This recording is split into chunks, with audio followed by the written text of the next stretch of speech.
Okay, short video comparing water pumps Volvo D13, old style and new style from 2015 and up. They look kind of same, but as you can tell, this one got the clutch, it got the electric thing for the whatever the sensor power,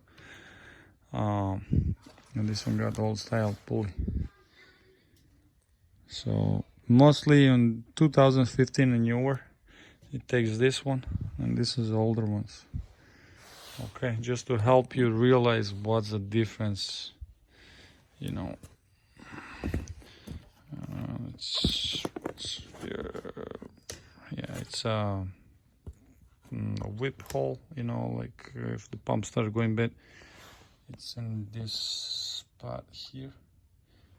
So if water pump start leaking, that's the first spot that we're gonna sign that seal is going bad. Okay, on this one, that spot is kinda, I believe, plugged in. See, it's a plug in it.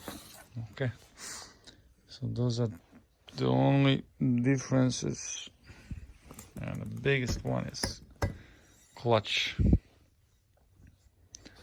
This one is cheap, this one is expensive. Okay.